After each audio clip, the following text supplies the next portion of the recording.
আর এবার নজর রাখবো কালনার দিকে। কালনায় দীর্ঘদিন ধরে বন্ধ পথের সাথী। 7 বছর আগে চালু হয় পথের সাথী।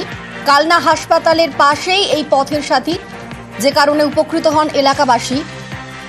কিন্তু সেই পথের সাথী চত্বরেই চলছে অসামাজিক কাজকর্ম, এমনটাই অভিযোগ করছেন সেখানকার স্থানীয় বাসিন্দারা। এই পথের সাথী যেখানে রয়েছে সেই চত্বরেই অসামাজিক কাজকর্ম চলছে। স্থানীয়রা কি বলছেন শুনুন। দীর্ঘদিন ধরে পড়ে আছে, কেউ একজনের নিয়েছিল, তা সে চালাতে পারিনি, কোনো একটা অসুবিধা হচ্ছে, কেস কামারি হয়ে গেছে, তারপরে সেই থেকেই বন্ধ হয়ে পড়ে আছে। না না, এটা চালু থাকলে ভালো হতো। এখানে ডাক্তার মাক্তার বাইরে থেকে লোক, অনেক ভালো লোক আসে, সেরকম উন্নত মানের হাসপাতালের সামনে বড় ভালো কোনো হোটেল নেই বা ভালোভাবে খেতে পারে, অনেকটা দূরে যেতে হয়, তাদের পেশেন্ট থাকে। এটা চালু থাকলে খুব ভালো হতো, কিন্তু চালু হচ্ছে না কেন বলতে পারছি না।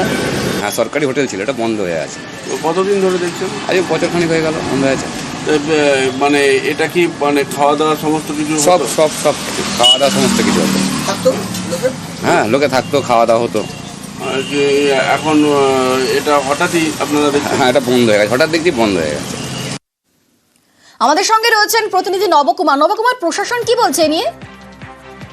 দেখো অনিন্দিতা, বিষয়টা দীর্ঘদিন বন্ধ এবং সেইখানে রীতিমতন ভাবে যেটা হয় দুষ্কৃতির আড্ডা হয়ে দাঁড়িয়েছে যত্র মদের বোতল, সেই বিষয় নিয়ে আমরা কথা বলি প্রধানের সাথে। তিনি জানান যে আমরা এই বিষয়টা জানা ছিল না যে বন্ধ আছে, তবে আমরা এটা দ্রুত খতিয়ে দেখবো কেন এটা বন্ধ আছে, কি কারণে আছে সেই বিষয়টি তারা পঞ্চায়েত প্রধান জানান। এবং তারা এই সঙ্গে জানান যে এইখানে দীর্ঘদিন ধরে যে পথের সাথী বন্ধ আছে এবং তাদের যাতে দ্রুত খোলার ব্যবস্থা হয় সেই ব্যাপারটাও তারা নজরে আনবেন। বেশ, ধন্যবাদ অনিন্দিতা। তো ঠিক জানতাম না, আগে আপনাদের মুখে শুনলাম, আমি ঠিক খোঁজ নিয়ে দেখবো। এটা আমি খোঁজ নিয়ে তারপরে দেখছি, আমি তো ঠিক জানি না এখনো। আমি 1.5 বছর হলো বসেছি, এখন পর্যন্ত আমার ঠিক জানা হয়নি। আমি একবার জেনে আপনাদের বলবো। নজর রাখতে হচ্ছে হাওড়ার দিকে, কারণ হাওড়ার মন্দিরতলায় দুর্ঘটনা। ট্রেলার থেকে কন্টেনার ছিটকে বিপত্তি।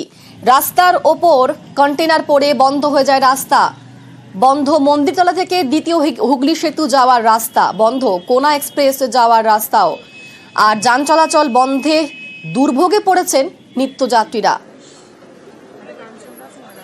আমাদের সঙ্গে সেখান থেকেই সরাসরি রয়েছেন আমাদের প্রতিনিধি সুস্মিতা। সুস্মিতা, প্রায় 4 ঘন্টা হয়ে গেল এই দুর্ভোগ চলছে, এখন কি পরিস্থিতি? যান চলাচল কি স্বাভাবিক করা সম্ভব হয়েছে?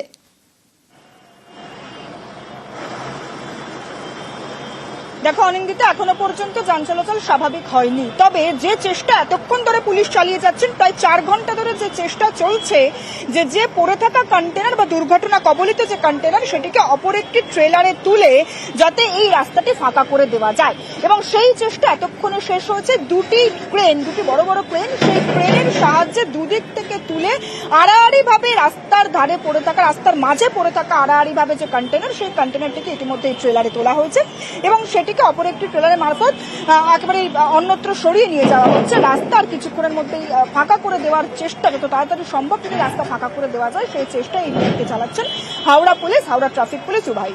কিন্তু কিভাবে এই ট্যাঙ্কার, এই যে ট্রেলার ভর্তি যে কন্টেনার যে এভাবে এই রাস্তায় আড়াআড়ি ভাবে কিভাবে পড়লো, পুলিশের তরফ থেকে যেমনটা জানানো হচ্ছে, এই যে কন্টেনার, সেই কন্টেনার মাল বোঝাই কন্টেনার, সেই কন্টেনার খিদিরপুর ডক থেকে যাচ্ছিল লিলুয়ায়, এবং সেখানেই লিলুয়ার ঝাউতলা রোডে এই কন্টেনারটি যাওয়ার কথা, কিন্তু সেটি রাস্তা হারিয়ে মন্দিরতলার দিকে ঢুকে পড়ে। আর তখনই বিদ্যাসাগর সেতু থেকে মন্দিরতলা থেকে বিদ্যাসাগর সেতুতে কলকাতামুখী যে লেন, সেই লেনের মধ্যে ঢুকে এই কন্টেনার বাহী যে ট্রেলার সেটি ইউটার্ন করার যে চেষ্টা করে, এবং তার পরবর্তী সময় রাস্তার যে ঢালু, সেই ঢালুতে গড়িয়ে পড়ে এই কন্টেনারটি ট্রেলার থেকে রাস্তার মাঝে আড়াআড়িভাবে পড়ে যায়। কিন্তু সেখানেই ঘটে বিপত্তি, এবং সেই বিপত্তির কারণে দুর্ভোগের শিকার হতে হয় নিত্যযাত্রীদের। তার কারণ হচ্ছে সকাল প্রায় 5:30 থেকে 6:45 নাগাদ যে দুর্ঘটনা ঘটে, তার ফলে সকাল থেকে নিত্যযাত্রী, পড়ুয়া থেকে আরম্ভ করে যারা রোজকার কাজের জন্য এই যে মন্দিরতলা জামতলা থেকে বিদ্যাসাগর সেতু বা কোনা এক্সপ্রেসওয়ের যে লেন সেটি ধরেন, সেখানে যান চলাচল একেবারে দীর্ঘক্ষণ ধরে বন্ধ থাকার কারণে নিত্যযাত্রীরা তারা চরম দুর্ভোগের শিকার হন, একেবারে সমস্যার মুখোমুখি হন তারা। কিন্তু ইতিমধ্যেই পুলিশের প্রায় 4 ঘন্টার প্রচেষ্টায় কন্টেনার, যেটি প্রায় 22 মেট্রিক টন ওজনের এবং 9 ফুট উচ্চতার যে কন্টেনার, সেটিকে ইতিমধ্যেই ট্রেলারে তোলা হয়েছে এবং সেই ট্রেলারে করেই যাতে কন্টেনারটি অপর জায়গায় সরিয়ে নিয়ে যাওয়া যায় এবং এই যে রাস্তা বিদ্যাসাগর সেতুর যে কলকাতামুখী লেন, সেটিকে যাতে তত তাড়াতাড়ি সম্ভব পরিষ্কার করে আবারও যান চলাচলকে স্বাভাবিক করা যায়, সেই প্রচেষ্টা এই মুহূর্তে করছেন আবারও একবার হাওড়া পুলিশ থেকে আরম্ভ করে ট্রাফিক পুলিশ প্রত্যেকে। এবং আরো একবার ছবিটা দেখানোর চেষ্টা করি অনিন্দিতা, দেখতে পাচ্ছি দুটি ক্রেন থেকে দুটি ক্রেন দিয়ে দুদিক থেকে যাতে দুই মুখ থেকে তুলে ট্রেলারটিকে যাতে ট্রেলারে করে যাতে এই কন্টেনারটিকে অন্যত্র সরিয়ে নিয়ে যাওয়া যায়, সেই প্রচেষ্টা এই মুহূর্তে চলছে। এবং ইতিমধ্যেই দীর্ঘ প্রায় 4 ঘন্টার প্রচেষ্টায় এই যে কন্টেনার মাল বোঝাই যে কন্টেনার, সেটিকে অন্যত্র একটি ট্রেলারে করে তোলা সম্ভব হয়েছে এবং সেই ট্রেলারটিকে এই মুহূর্তে এখান থেকে সরিয়ে নিয়ে যাওয়ার যে প্রচেষ্টা, সেই প্রচেষ্টা চালাচ্ছেন হাওড়া পুলিশ। এবং দীর্ঘক্ষণ যে চরম ভোগান্তির শিকার হয়েছেন নিত্যযাত্রীরা, তারা অন্যত্র অন্য কোনো অপশন তারা যাওয়ার চেষ্টা করছেন, অন্য কোনো যানবাহনে করে তারা তাদের নিজের কর্মস্থলে যাওয়ার চেষ্টা যেমন চালিয়েছেন, ঠিক তেমনই দীর্ঘক্ষণ এই যে রাস্তা বন্ধ থাকায় যান চলাচল যেমন ব্যাহত হয়েছে, আর যার কারণেই ভোগান্তিতে পড়েছেন নিত্যযাত্রীরা। অনেক ধন্যবাদ সুস্মিতা। এটা হচ্ছে তখন ভোর 4:15 হঠাৎ করে একটা ভয়ঙ্কর আওয়াজ, সে কারণটা বুঝতে পারছি না কেন। গাড়িটা যখন উঠছিল উপরে হঠাৎ করে দেখি পড়ে গেল, পুরো রাস্তা ব্লক, পুরো ভেঙে ব্রেক ফেল করে গাড়ি পুরো গড়িয়ে উল্টে আমাদের এইখানে পড়ে গেছে, পুরো বন্ধ একদম। কখন সরাবে না সরাবে কোনো ঠিক নেই, কারণ বোঝা যাচ্ছে না। এটা উঠতেই পারছে না তো, গাড়ি আসছে কিন্তু উঠতে পারছে না, সকালে সমস্যায় পড়তে হচ্ছে। সমস্যায় তো খুবই বড় সমস্যা, যাতায়াতের সমস্যা হয়ে যাচ্ছে সকালবেলা।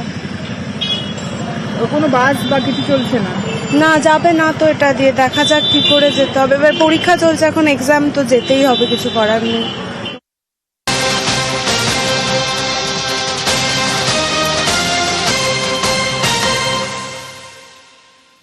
জায়গায় জায়গায় ভোটার কার্ডে গরমিল, স্ক্রুটিনি করতেই বিভিন্ন জায়গা থেকে একাধিক অভিযোগ উঠে আসছে।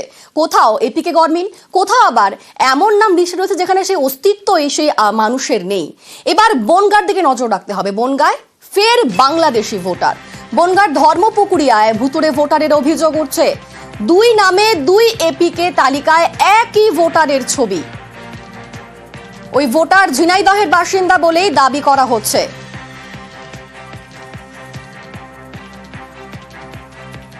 আমাদের সঙ্গে সরাসরি রয়েছেন প্রতিনিধি অনিরুদ্ধ। এখানে কি সমস্যা হচ্ছে, কিভাবে এই গরমিল প্রকাশ্যে এলো, কি অভিযোগ উঠছে?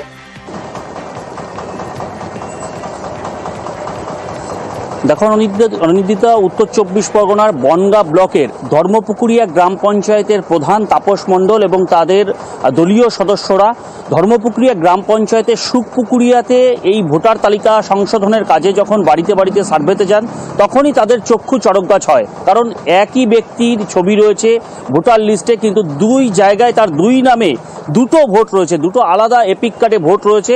এবং প্রধান অভিযোগ করেন যে এই ব্যক্তি বাংলাদেশের, তার পাসপোর্ট রয়েছে, বাংলাদেশি পাসপোর্টে তার নাম রয়েছে সুজয় কুমার বিশ্বাস, কিন্তু এই দেশে তিনি ভোট বানিয়েছেন সুজন দাস নামে এবং সুজয় বিশ্বাস নামে। অর্থাৎ এই দেশে তার 2টো ভোট রয়েছে, কিন্তু তিনি বাংলাদেশে থাকেন, বাংলাদেশের পাসপোর্ট রয়েছে, তিনি বাংলাদেশের ঝিনাইদহের বাসিন্দা। তেমনই কিন্তু অভিযোগ করেছেন এই ধর্মপুকুরিয়া গ্রাম পঞ্চায়েতের প্রধান। এমনকি এই গ্রামের অর্থাৎ সুখপুকুরিয়া গ্রামের বিভিন্ন সাধারণ মানুষের কাছে তারা এই ব্যক্তির খোঁজ নিয়েছেন, ভোটার তালিকা দেখিয়ে, তার ছবি দেখিয়ে তারা খোঁজ নিয়েছেন, কিন্তু সাধারণ মানুষও এই ব্যক্তিকে চেনেন না বা এই এলাকায় কখনো দেখেননি, আগে কখনো ভোট দিয়েছেন বলেও তারা জানেন না। কিন্তু এরকমভাবে হঠাৎ করে কি করে ভুতুরে ভোটার উঠলো এই ভোটার লিস্টে এবং একই ব্যক্তির 2টো ভোট, তা নিয়ে কিন্তু প্রশ্ন তুলেছেন পঞ্চায়েত প্রধান। তিনি জানিয়েছেন যে কি করে এই ব্যক্তি ভোট বানালো তা নিয়ে আমাদের প্রশ্নচিহ্ন রয়েছে এবং এই বিষয়ে বিডিও এবং নির্বাচন কমিশনের কাছে তারা অভিযোগ জানাবেন বলে জানিয়েছেন। স্থানীয় বাসিন্দারাও অভিযোগ করছেন যে এই ব্যক্তির ভোট কেটে দেওয়া হোক, কারণ এই ধরনের ব্যক্তির ভোট থাকা আমাদের পক্ষে ক্ষতিকারক, তেমনই কিন্তু স্থানীয় বাসিন্দারা জানিয়েছেন। অন্যদিকে বনগাঁর বিজেপি জেলা সভাপতি যিনি আছেন তিনি কটাক্ষ করে বলেছেন যে এরাই এই ভোটগুলো বানিয়েছেন, অর্থাৎ পঞ্চায়েতের তরফ থেকেই এই ভোটগুলোকে বানিয়ে পঞ্চায়েত, লোকসভা, বিধানসভায় তারা ভোট করায় বলে অভিযোগ তুলেছেন বিজেপির পক্ষ থেকে। বলা যেতে পারে যে ভুতুরে ভোটার নিয়ে এক কথায় চক্ষু চড়কগাছ ধর্মপুকুরিয়া গ্রাম পঞ্চায়েতের প্রধানের। তিনি এই বিষয়ে পঞ্চায়েতের রাজনৈতিক তরজা। ধন্যবাদ অনিরুদ্ধ। এই ব্যক্তি এখানে বসবাস করেন না, দুটো এপিক নাম্বারই আলাদা, কিন্তু ছবি এক। ওই ব্যক্তি বাংলাদেশের একটা পাসপোর্ট, যেটা তার নাম বাংলাদেশের নাম আছে হলো সঞ্জয় কুমার বিশ্বাস, তার বাবার নাম একই আছে যেটা আমাদের ভোটার লিস্টে এখানেও পাওয়া গেছে, যেটা সঞ্জিত কুমার বিশ্বাস। নির্বাচন কমিশনের কাছে আমরা লিখিত আবেদন জানাবো যে এরকম ব্যক্তি যাতে নাম ভোটার লিস্ট থেকে বাদ যায়। ভোটার লিস্টে যাকে দেখালো আপনি চেনেন না? না চিনি না। এটা তো দুটো ভোট রয়েছে এই গ্রামে, আগে কখনো ভোট দিতে দেখেছেন? না দেখিনি কোনো সময়। বাসিন্দার নাম মনে হয়তো, ভোটের তো নাম কেটে দেওয়াই ভালো। কর্ম তো তৃণমূলে, তিনটে নাম, পাসপোর্টে এক নাম, বাংলাদেশে এক নাম, এখানে ডাক নাম এক আর আলাদা। তো এই যেসব মানুষের অস্তিত্ব নেই সেই সব মানুষকে এরা ভোটার করিয়ে ওই বছরে যে কবার 5 বছরে পঞ্চায়েত ভোট হচ্ছে সে ভোটটা ওরা দিয়ে দিচ্ছে, লোকসভা ভোট ওরা দিয়ে দিচ্ছে, বিধানসভা ভোট ওরা দিয়ে দিচ্ছে। কারণ যে মানুষ মরে গেছে ওদের কাছে জ্যান্ত আছে, এই ভোটের সময় জ্যান্ত হয়। এই ভোটগুলো হলো তৃণমূলের ভোট ব্যাংক।